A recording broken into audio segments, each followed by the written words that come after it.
Good evening, everyone. Oh, wait. Good evening, everyone, and welcome to Dome at Home, the Manitoba Museum's award-winning live online astronomy planetarium thing. I'm your host, Scott Young, planetarium astronomer at the Manitoba Museum, and I am coming to you from 21 territory here in Winnipeg, Manitoba, where, if you've been watching the news, that is, if you have power, we had a blizzard jam last night and tonight. And it's not too bad outside right now. We didn't get a huge amount of snow, but there was a lot of blowing around. Right out within zero visibility. A lot of power went out in the city, all the way up and down Clement Highway, for example. The university was closed. The schools were all closed. Winnipeg hasn't closed all of its schools in decades. I think there might have been one school day when I was in grade school where the schools were actually closed due to snow. That was just a bit, but the idea of it just doesn't really do that. But they did tonight, and it was pretty nasty. So we were all safe and snug somewhere nice and warm, and not having to worry too much about the air weather. Let's just check in on the chat. Lots of folks saying hello. Nice to see you. And it's a good evening to watch Dome at Home, says Val. Yes, absolutely. So we are going to be taking a look at our annual sort of end of the year thing where we look ahead to the 10 if Easter events of the coming year. So we'll look at 2026, some of the big highlights, some of the cool things that are going to be happening, mostly in astronomy and the things that we can see in the sky. I've also added in a couple of cool space stuff things that we can look forward to next year. And we'll be talking, of course, about all the regular cool space stuff that's been going on. We're going to start with the video field. Working through media hours, man, it's tough. It was, I had planned to maybe get some people together and go do a live stream and things like that. And it was one of the first really cold nights that we've had this winter. It's been for a while, but we were sitting around -5, -10. This is a big deal. All of a sudden, the dead midnight, it was beautifully cold, beautifully clear, and -300 with a 1,000-mile-an-hour wind. It was just terrible. So, wait, somebody has a picture. Let's see. Let's see. I'm not sure why. Let me see if I can. I could say I'm not running the usual schedule. We have to see what's going on here. How about that? Is that better? It should be better. The studio is actually still in pieces from being packed away for the Geminids. We did do a bit of a live stream, but I didn't do it from any of my normal locations. And putting things back, the studio is still in a bit of a state. So right now I'm streaming from my laptop in my pajamas in my basement. So if you see any technical glitches, please let me know because I'm running literally on just one monitor instead of the four we usually need to run the thing. Absolutely right. That is comments on the meteor shower. People were clicking in saying, "Oh, I saw some at this time or that time." A lot of people were saying, "Oh, they've been having a lot of luck answering them on their camera." But I have to say, I had the same situation. I was observing the sky camera just super constantly, even second exposures from, I don't know, the clock until sunrise. And I only caught probably half a dozen to maybe 10 really good meteors. Now, I haven't looked at every single of the, I think there's 1,900 still images to look at. I haven't scanned them all in great detail to see if there's some faint ones that maybe I'm just not noticing like fast times. But it's that there are nothing many Geminids that were they weren't great. Um, as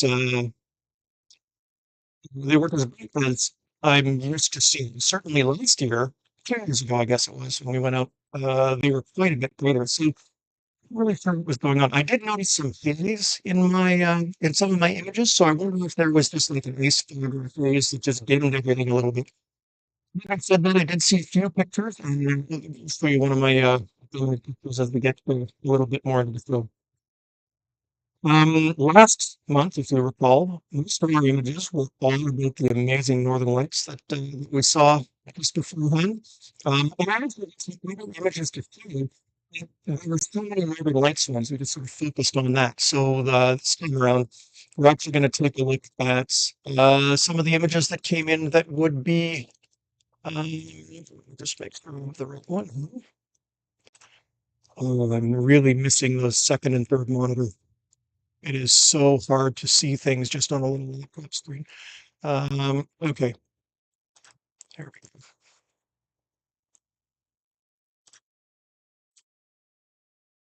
Okay, so we have a number of different, well, people are saying there's still audio issues. Okay, well, let me see what I can do about that before we continue. Is it just too loud? Is that what's going on? Let me make sure. Yeah, we've got the right microphone. Nothing else is turned on, so we shouldn't be getting an echo. Is that a little bit better? I just took the gain down a little bit. Maybe that was what was going on. Well, I hope that, hmm, yeah, apparently lots of people are having a hard time hearing. Unfortunately, because I'm not in the studio, I don't have a headphone that I can listen into. So I'm going to make a few adjustments here, and you'll have to just tell me when things get better. Oh, that's better. Okay. I think I just had the gain of the mic a little faint, and maybe it's a little closer to me than it normally is. Um, If I was brave, I would turn off the green screen and show you the mess that is the studio right now, but I am not that brave. So anyway, we're having a little bit of a time. All right, let's off now. Let's take a look at some of the images that either we received for this month or that we received last month and just didn't go to because of all the cool northern lights. So let's pop over to the images here. Right down from Texas. He's got his Dwarf 3 Smart Scope doing some amazing work. This is the mysterious Comet 3I Atlas.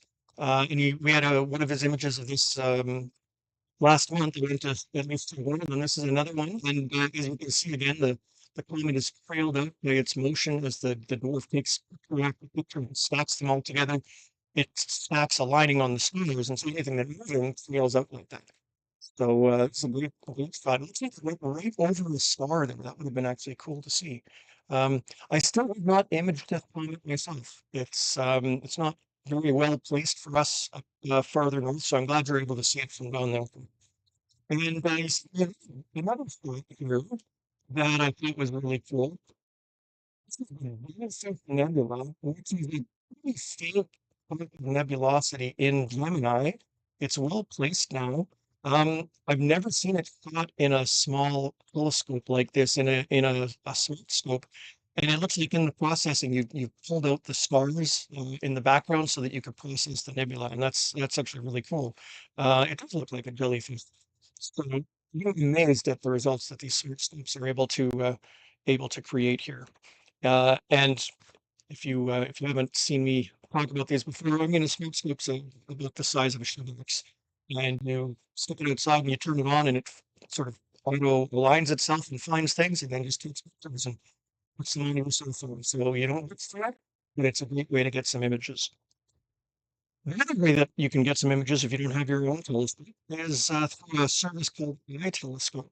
I've talked about this before, and even better for Richard Conrad, who I consider the eye telescope master. Basically, he started using the brand new 20-inch f3 telescope. I forget which number that is, but it's an amazing scope, and so it's 300 for rent, which is way out of my price range. It's way out of its price range. But if you're a subscriber, they actually let you take some pictures for free during the free moon period. It's the time when most people don't want to really do long imaging. And so if you're a subscriber, you don't have to pay that $300 an hour. You can just sort of get some free imaging, but you have to be ready to jump in there sort of whenever. That's quite a bit of info. And then, of course, once you bought the images, you could process them like this. This is a great shot of the Andromeda Galaxy, Richard, and just beautiful. I've seen pictures like this before, from the Palomar 200-inch telescope. I think this was one of the images that I first saw when I was a kid, this kind of quality, and now we can do it remotely, with a much smaller telescope. And look at the detail in the little satellite galaxies too. That's phenomenal, man. Great job. Um, Another one of Richard's thoughts from the same scope. This is the Wizard Nebula. It's called the Wizard Nebula because in a smaller telescope where you can't see as much detail, it kind of looks like the silhouette of Gandalf or something like that. It's a long beard and a nose and stuff like that. With all this detail here, it almost loses that shape, and it doesn't really sort of look as obviously like a wizard. But anyway, the detail in there is just fantastic. Richard's been sending me some of his shots, and we'll be saving some for some of the future episodes as well because they're just so good. Okay, hey, Brian, nice to see you. I haven't seen you well since the last time I saw you before you moved. Good to see you. Thanks for tuning in. What's your folks out there on the East Coast? Coast from Australia by the Bay. Sunday night astronomy for you. What's it for fun? They can run every weekend, which is phenomenal. I wish I could do my show more often, but we're still monthly. But if you need to get your fix in between, you definitely want to check out Sunday Night Astronomy. So, okay, so that's my line to what are we going to do next? You know what? Before we get to the top 10, I think we're gonna just go straight to, let's see if this is gonna work. Cool space stuff.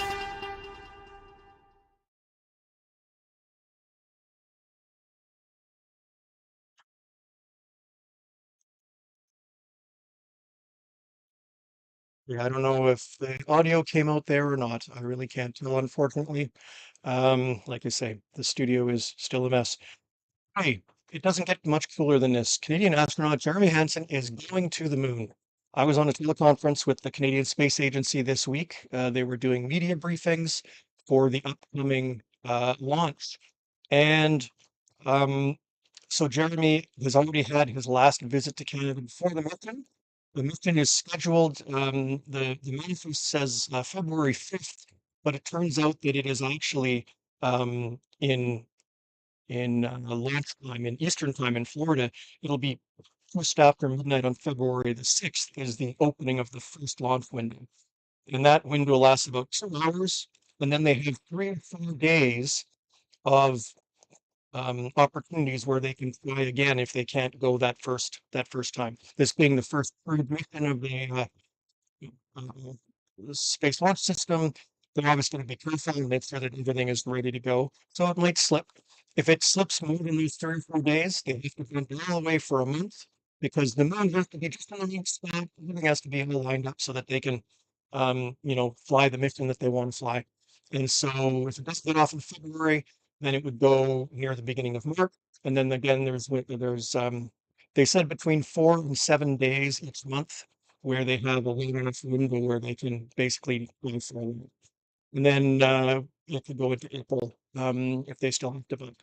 But everybody at CC seems kind of confident that they are going to hit that first window in February, which is just really, really cool. I'm looking forward to that. I still haven't heard if I've been approved to be on NASA's social media team to go down to the launch site and see the thing. Um, if not, we'll be running a live coverage from here and we'll do a watch party somewhere as well. Again, until we know dates and times and things like that, it's a little hard to plan.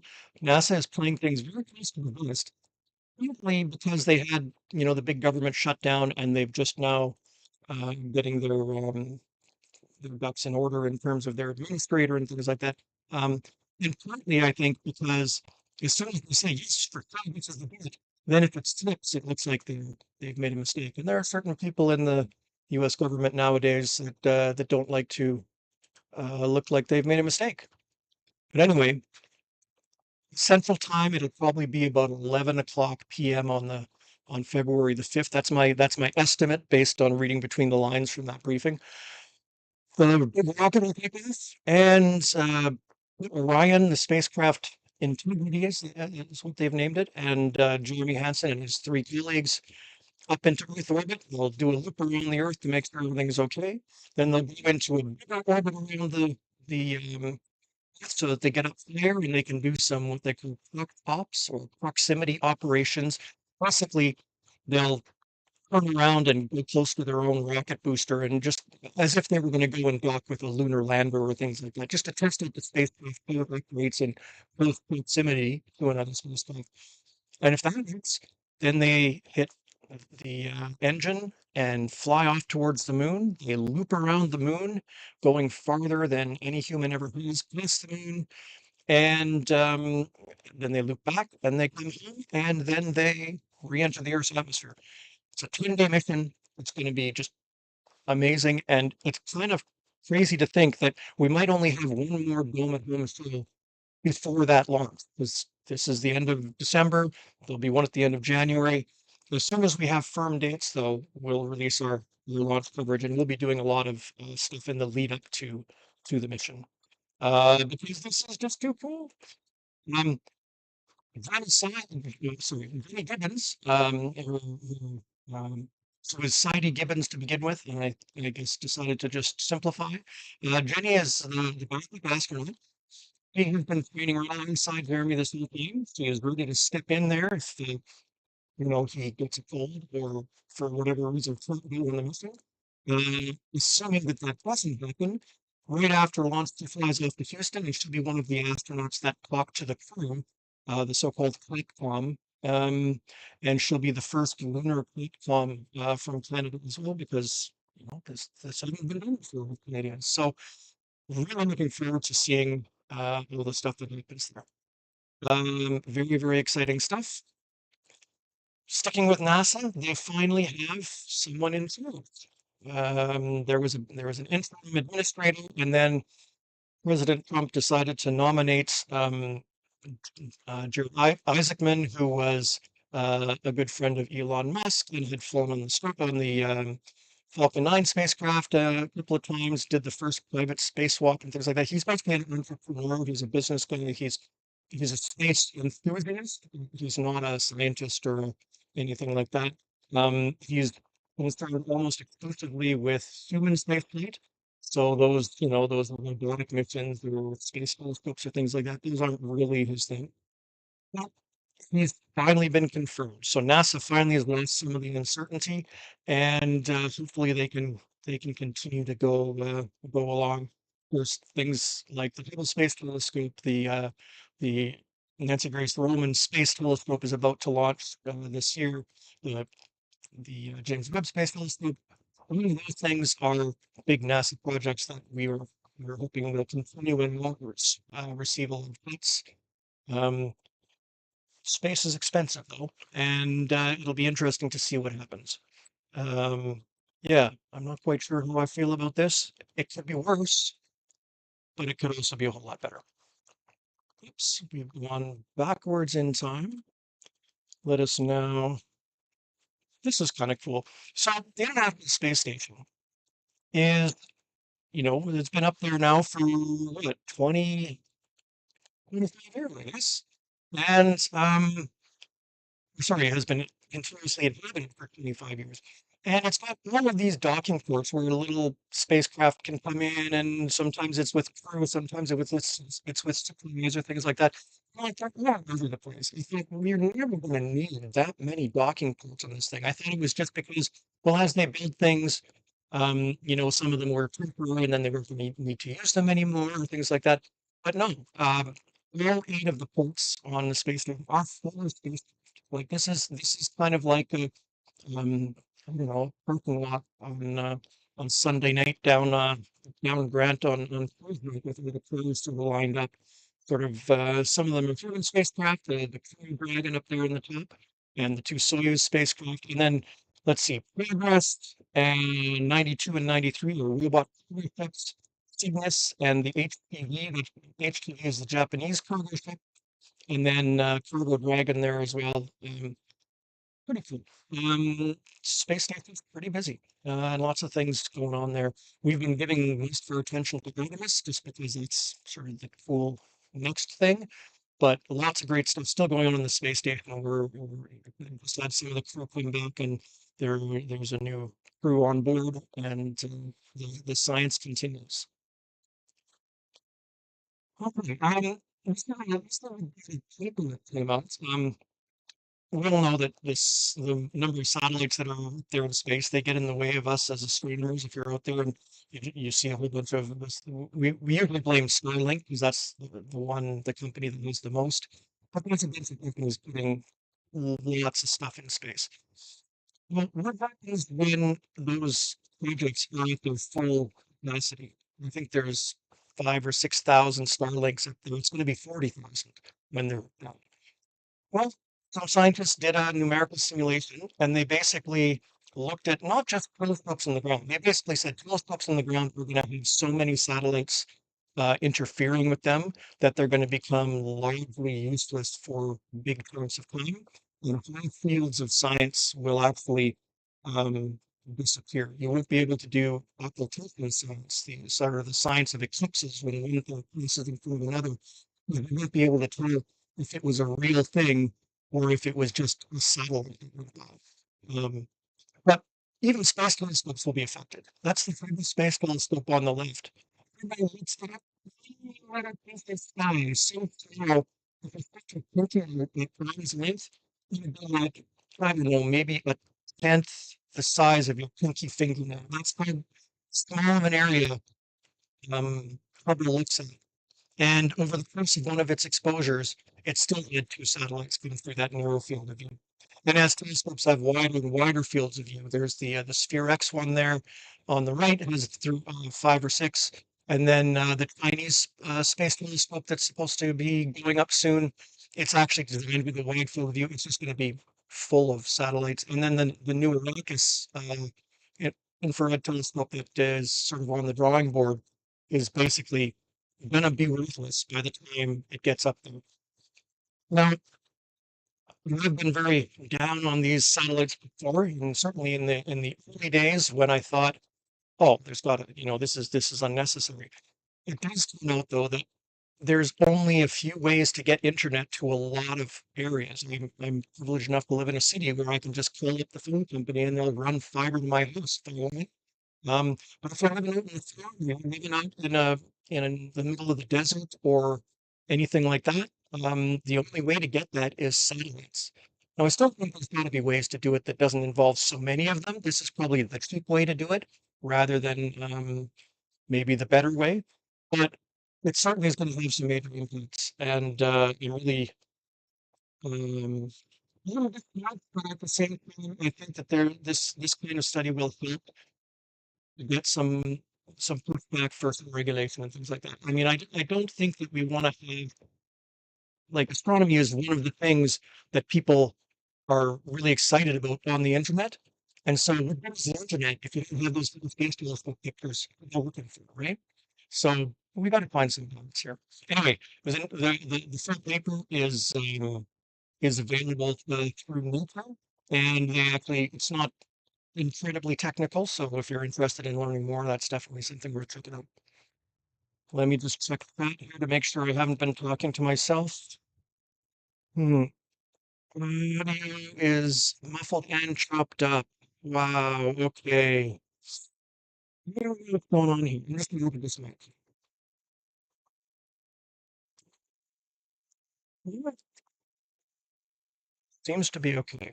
Um, and on my, let's see, on my meters here, I'm not peaking, I'm not distorting, I'm not sure what the, let me just see if there's a stream issue.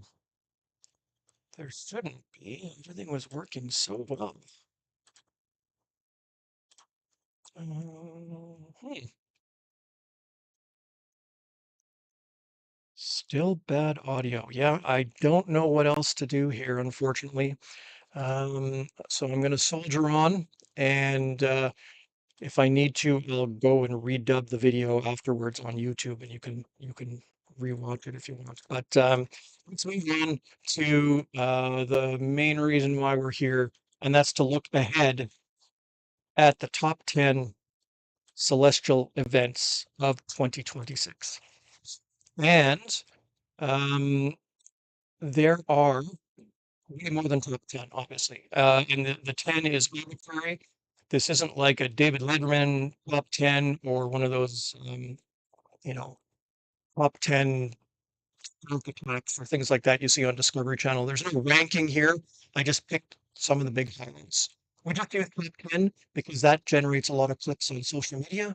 And so it's a way to get the word out. So I think there's actually 12 or 13 here, but no one ever counts. So it turns out that it's okay. Um, I'd love to hear what you think your top 10 or your top event of 2025 was. Was it the meteor shower? Was it the aurora? Was it some other event that you had? Drop it in the chat. I'd love to know just what you really thought of as a highlight this year for your observing. And while you're doing that, let's move on to one of our first things we can look forward to in 2026. More aurora borealis. Yes.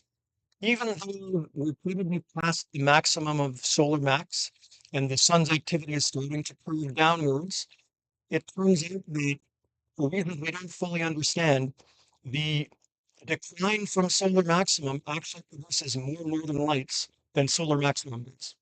And so we are coming into probably the busiest year, excuse me, we're coming into probably the busiest year for northern lights um, that we've had in a very long time.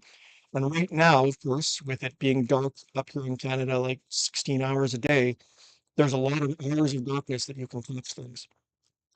These things are not necessarily something that happens just in the winter. It's just that people will see it in the winter because it's dark very early and there's a lot of opportunity. So hopefully we'll get a chance to see more northern lights like that Remembrance Day um, scene that we had last month where the sky was all just lit up.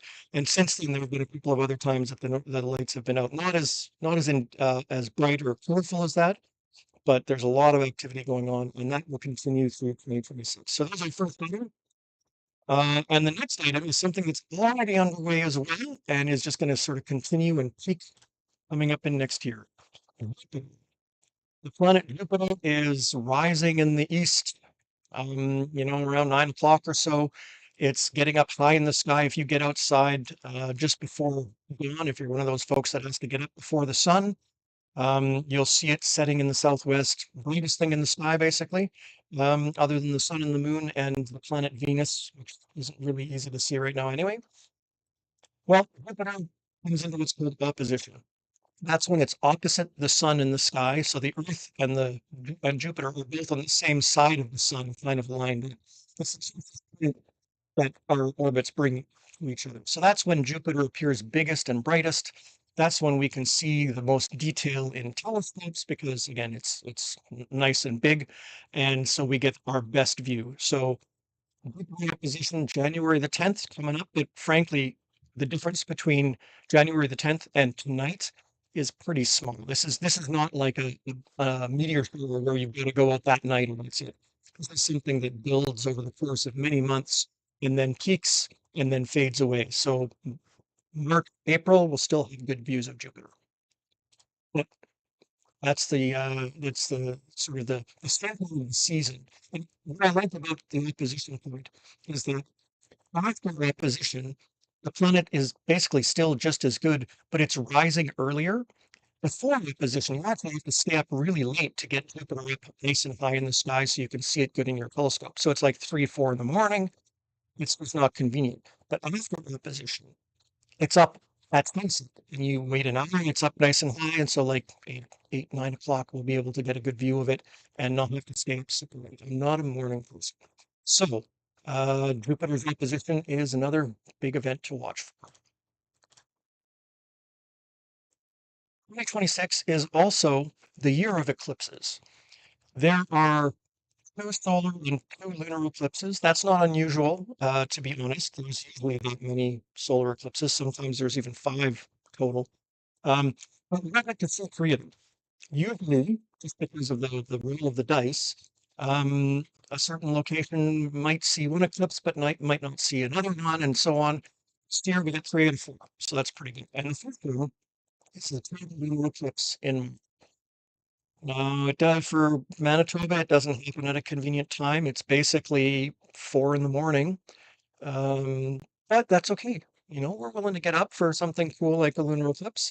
A total lunar eclipse can be a beautiful sight. The moon goes all coppery red, orange, and you can see the curved shadow of the Earth leading up to that total phase. It's a beautiful event. It takes several hours, so it's nice and slow. Again, you don't have to set your alarm and be out for a certain moment. You can click in every 15 minutes or whatever. We're doing a live broadcast of that if the weather is appropriate here. And if not, we'll check in with folks like Astronomy by the Bay and Lowell Observatory and our other friends around the country and see where there's some clear sky, and we'll stream that instead. So that's the first of our many, many eclipses in 2026. This is something that will make the news the week before, but isn't the kind of thing that shows up on a calendar. An eclipse, we've calculated when there's going to be eclipses out for the next 100 years, and it's sitting somewhere in a catalog. And so anybody on the internet can just find that date and put it in their sky calendar, along with like the date of the solstice or the date of new moon and things like that. When planets gather together, that doesn't show up in a catalog. You have to sit there with a program like Stellarium and just look at the sky and see when things are close together. Um, and so in the course of doing that, I found this nice grouping coming up in June. This is Venus there and Jupiter, nice and close to each other. Mercury down low to the right, and then just about as bright, the two stars Castor and Pollux, that sort of where Jupiter is right now, near Castor and Pollux. So this would be a nice little grouping of things in the sky. It'll lead up to that over the course of a few days, and that's just the date that I happen to pick. But in June, you can watch for a nice gathering of planets in the evening sky, so that would be nice to watch. One of the things that I do scan to find out what is coming up in the sky, other than Stellarium, is the Observer's Handbook. This is the annual book that comes out from the Royal Astronomical Society of Canada. There's a bunch of stuff in here that's more like reference material in a lot of ways, and there's, it's some of it's a little bit technical, but the sky calendar section basically gives you a heads up for the whole year of what is in the sky. That's actually the impetus for this show. Back in the back in the pre-internet days, when this book would come in, we would all get together in the astronomy club and we would just all read through it to see what was coming up, because you didn't know if there was going to be an eclipse, or you didn't know if Jupiter was going to have a neat event or things like that. And that's how we found out. Now that we can do this, online, I've lost that magic of cracking this book open and each year in like November and seeing what's going on. So that's kind of where this show comes from. But that's a great reference if you're looking at a little bit more advanced information on what's coming up in the sky. Let me see here. Here's another eclipse that also wouldn't show up in your internet sky calendar because it's not officially an eclipse. It's called an occultation, and that sounds way too technical, so it never shows up in those like time and date or farmer's almanac kind of things. But the moon will eclipse the planet Venus in June. Now, this will happen in the daytime for us, but that's okay because both Venus and the moon are easily visible in the daytime if you know just where to look, and especially if you've got binoculars or a telescope. So that would be pretty cool to see. And if you look at the phase of the moon there and the bright star there, the red crescent flag, the flag of some of the Arabic countries, the crescent and small in it. It's believed that that comes from some historical observation of this kind of event, left a lasting impression on people and became adopted as the emblem of many different regions. So that will be coming up in June, and I'm looking forward to seeing that. We're going to try and stream that. Daytime events are notoriously hard to capture on camera, but we're going to do what we can. Let's see here.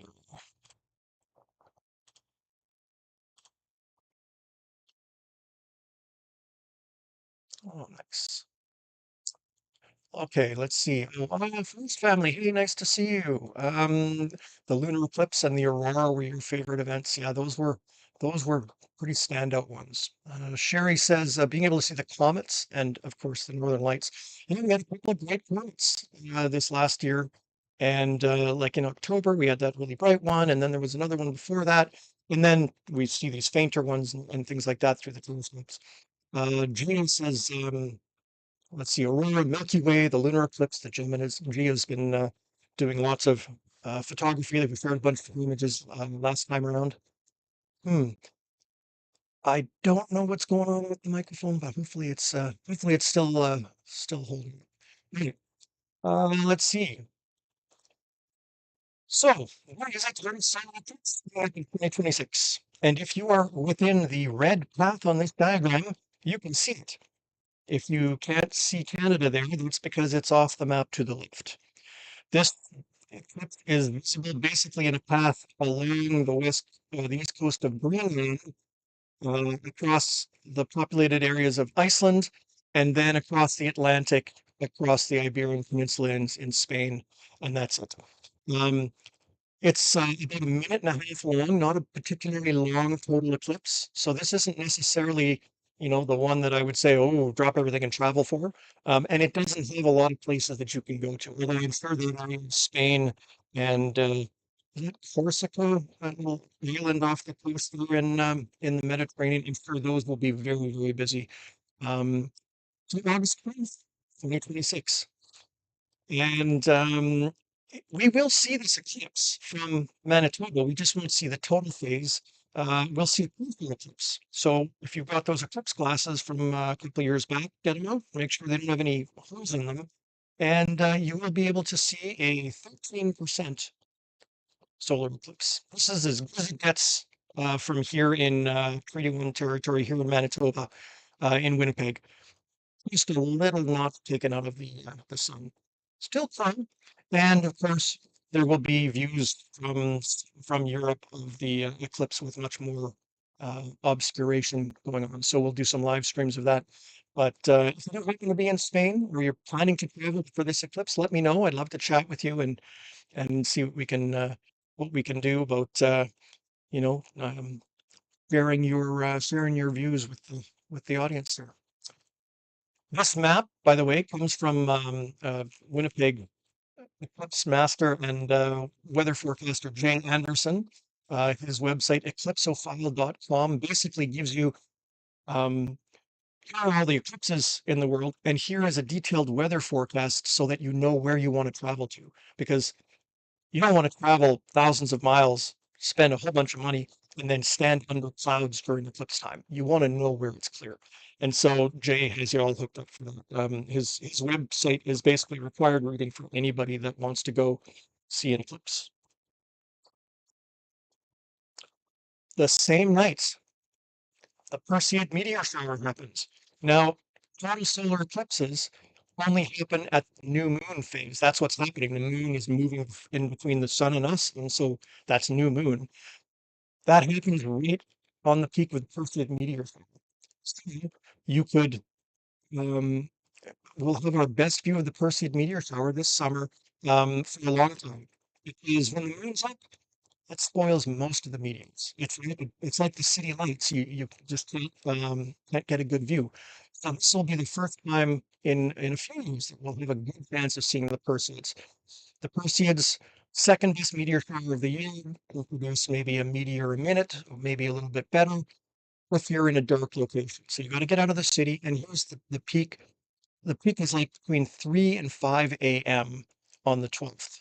So it's not as nice as the Geminids, which peaks earlier in the evening. This is really a very difficult time to um, stay up for. At least I find it so. Um, Summertime, summer vacation for some of us. People are maybe out camping or things like that, and so maybe you're in a dark sky. You've got a good chance to see it. Remember the Perseid meteor shower. 2026 will be a good year for the Perseids. Another eclipse, not of the sun or the moon, Jupiter gets eclipsed. Actually, it gets eclipsed twice in 2026. It's just one of them is in the daytime and very close to the sun, so it's not a very good one. But this one is probably one of the best events of the year. For us here in Manitoba, it will be very well placed in the sky, and the crescent moon will basically slowly cover up one by one all the moons of Jupiter and Jupiter itself. And then about 45, 50 minutes later, the dark side of the moon will uncover them one by one. It'll be a really dramatic event to see. I've never seen an occultation or an eclipse of Jupiter before, and I'm really looking forward to it. This is something that I might consider traveling, a few hundred kilometers to find some clear skies. Drive out to Pembina Valley or Westman or out east or whatever, just to get to a spot where there'll be some clear skies, because this will be once in a lifetime, but certainly a very dramatic event that you won't want to miss. I think this might be my most look forward to event of the year. The Geminid meteor again will be pretty good this coming year. The moon will rise a little bit earlier, but as I mentioned, the Geminids happen earlier in the night. The Geminids peak between about 10 o'clock at night and maybe 2 in the morning, just because of the geometry of things. This is one of my Geminid images from this year. And you can see in the image, there's the one shooting star there, and the bright object in the upper left is Jupiter, right next to Castor and Pollux. You can see the meteor sort of point right back in that direction. That's the radiant of that. But off on the right there, there's all that haze that was sort of interfering with the view. It goes right through the image. So I think that probably affected it. But still, a nice clear night can be beautiful for the Geminids. And like I say, it's not as early, it's not as early in the morning, so you can actually get up in the evening, do your observing, and get to bed at a reasonable time. Not August, so obviously a whole different set of clothing required to do your observing now. Let's see. My number one thing, and I think I did this last year too, is not an event. It is the time you spend under the stars, because there's always stuff going on. There's like it's the whole universe. It's literally everything there is. Any time that you look at the stars, there's something going on. It might not be immediately obvious to you. It might not be something that um, you went out specifically to see, but time spent under the stars is never wasted. And so that's what I look forward to the most, not necessarily a specific event where I'm going to see the closest or the brightest or the biggest whatever. It's just getting out there under the stars, sometimes all by myself, sometimes with some friends, and you just experience the universe. That's what astronomy is all about. As our show's sort of hero always said, the stars belong to everyone. Helen Sawyer Fogg would say that, and that's really sort of the essence behind what we do the show for, is to just make sure that people know what's out there, what they can go and do. Don't worry about, oh well, it's not a super moon, so I'm not going to look at the moon today. Oh well, Jupiter is not in opposition for another week, so I won't go out tonight. Get out into the stars. The more that you do, the better you'll get at finding things, the more comfortable you'll feel. Um, and the more time that you spend out there, the more you'll get to know the stars. So that's my number one goal for the year, is to just spend time under the stars.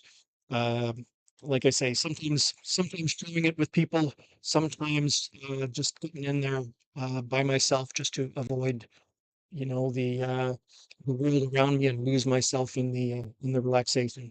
So that's my top 10, and I've got a couple of honorable mentions that I'm looking forward to. One of the big events of the coming year is going to be Artemis 2, the launch. That is just going to be a massive news event. And while in some ways it's not the same as like we can't go out and necessarily see the spacecraft. I mean, we theoretically could see the spacecraft if they stay in Earth orbit and don't go to the moon. But if the mission goes as planned, we won't be able to see it from home, Manitoba. It's just the way it sort of works out. Um, but you'll be watching online, and that'll be a big thing. And the other thing that is coming up this year that we know a lot less about, but is running in parallel, China is planning to launch their first moon mission, the Landmark 10 rocket, the rocket that will basically carry their astronauts to the moon, is scheduled to launch early in 2026 on its first flight, as well as the spacecraft that will carry their astronauts, taconauts as they're called, to the moon. Now, we don't know if their first launch will have people on it or not. Probably not, but we really don't know. We usually find out China's launch plans the day that it's going to launch. Um, but they have declared that they will be landing astronauts on the moon by 2030, the same goal that the US has. And so it'll be very interesting to see how this shapes up. This will be the year, I think, that either China's moon plans come out into the open as they start launching these missions, or they sort of fade into the background a little bit and the race cools down a bit. Right now, there is some concern that, if the Starship program and the moon landing version of Starship doesn't get off the ground soon, the Americans won't be able to make the 2030 date. And if China does, well, good for them. I mean, you know, that's that's fine. But there are those that see the in this shadows of the Cold War, shadows of the old space race. I don't think it's quite like that, but it'll certainly be interesting to see these two different versions of moon spacecraft heading off to the moon. So that's something that we will be watching very, very carefully in the coming year as well.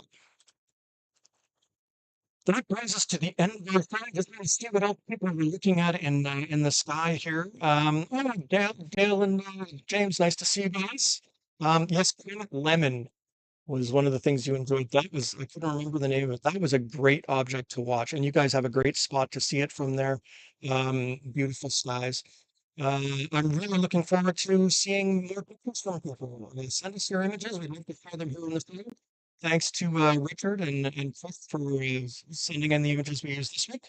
And coming up in January, there will be a brand new planetarium film opening. It's called Living Worlds. It opens, I think, the second week of January. It's narrated by David Diggs, who, well, I know him from the musical Hamilton, but great actor, great voice actor. And it's a show that looks at life on other worlds and how the planet and its climate determine whether life can exist there, but also how life determines the climate of a planet. It's a really interesting connection and just a beautiful show. That opens up in the middle of the week, the middle of January, pardon me. And if you're going to come down to the museum, we have pajama days programs for the holidays all winter starting on this weekend. And so there's the planetarium, the science gallery, in the museum. We'd love to see you. Thanks very much, everybody, for joining us. Sorry for the microphone problems. I'll get the studio repaired for next month, and we'll see you. If not at the next Dome at Home, we may see you before then with some of our updated Artemis coverage. As soon as we know those dates, we'll let you know.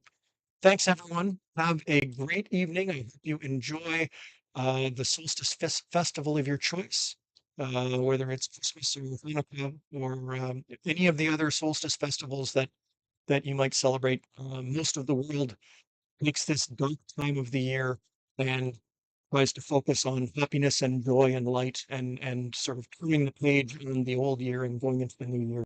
I hope you and yours have a great new year, and we will see you all in 2026. Thanks, everyone. Have a great evening. And it's clear outside in Winnipeg. The blizzard is over, and so get out there and take a look at some